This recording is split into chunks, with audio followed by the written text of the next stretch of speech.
Yeah, and look, the reality is it's about the people driving these things. People, they're not just machines. They have a character. They have a personality.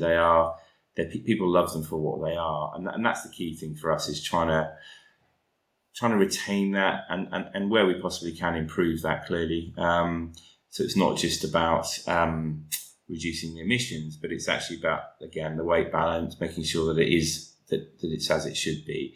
And that's all really about that feel. Yeah, is the driver sat in the driver's seat enjoying it? There's very little you can do, I think, to mimic that in the digital world. Yes, you could get a sim and start testing things that way, but in reality, it comes down to the driving experience, really. Yeah, I think you're completely right. Like the whole point of cars is that you are, well, no, I guess it's the whole point, but especially when you talk about enthusiasts and people that are coming to you, especially because they love classic cars. People love classic cars because of the way they used to handle the nostalgia associated with them. So if you start messing and putting computers in them, they don't feel like classic cars anymore. Yeah, that's right. No, exactly right. And don't get me wrong, everything we do has to be electronic controlled to a point, right? So each of our cars will have its own version of a CAN bus, so it's an area, a network within the vehicle, but only to sort of make sure it's safe and reliable, and things like batteries are disconnected when it might come to a shunt and those sorts of things. So, but the industry is really exciting. I think we've got peers, whether it's Lunas, whether it's Kindred Motorworks, whether it's Icon Cars in the US.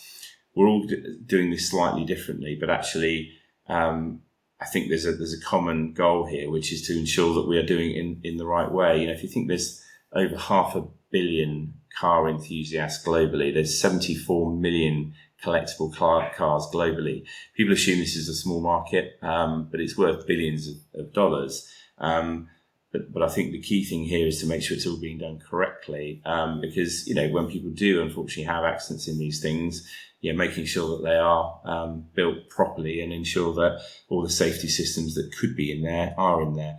And that's what's really difficult, I think, for the OEMs. I think OEMs have looked at this market to do it themselves, because if you're buying a classic from whether it's Jaguar, Porsche, Aston, Dodge, doesn't really matter, you would expect that to have certain characteristics, even though it's a classic. It might be around crash structures. You're just not going to get that in a classic car. So there's always limits that you have to adhere to and just make them as safe as you possibly can. Yeah, I think it's great because also with OEMs, and I mean, no disrespect from what I'm about to say, but they've got lead times. They have to get cars out on time. They have to they have to manufacture this and these in mass, and things get missed or quality is sacrificed. And I guess with companies like you guys, Lunas, you get a second chance of making a car even better than it was at the factory.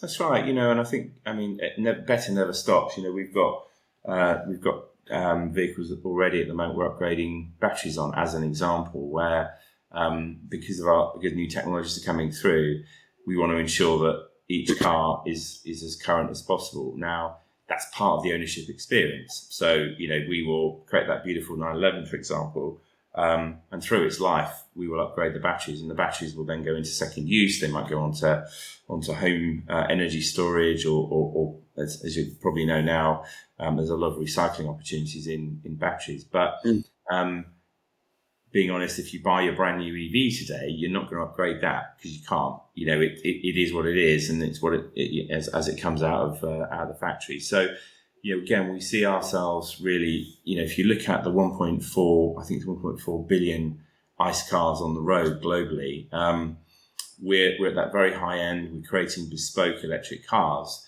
but we're also creating cars that, again, have that legacy. They can be upgraded over time. So when people are buying into an Everratti, they have that ability to keep it, use it, enjoy it, and upgrade it, which I think is, again, pretty unique in automotive today. Yeah, and I'm just interested, Justin, you mentioned better never stops, and for me, that if you're open to talk about it, like your journey with mental health through this, I know we're taking a completely different twist, but yeah. I'm just thinking, entrepreneurialism it's renowned for being hard. People don't do it for this, not the faint of heart. So for you, what has your journey been with it? How have you dealt with struggles or hard times or all the good times as well?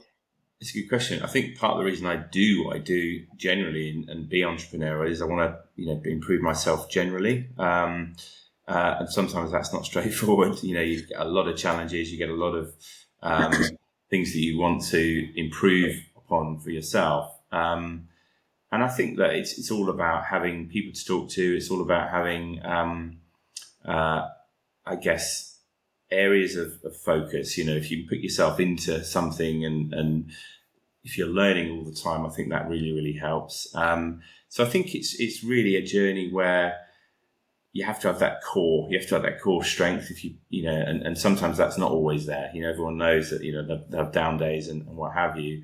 But really, talking to other people, talking to peers, talking to people that have kind of been with you along the way, is really, I suppose, the best way to cover that.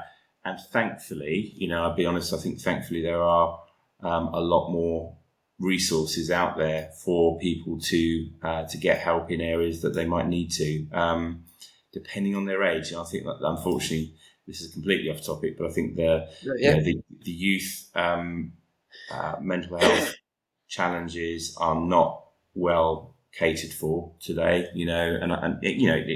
It's the other big pandemic really, which is mental health for children and young adults, and there's not enough provision for that today. There are systems being developed, but that's the real thing. I think that that would be great to see is people putting more effort behind that.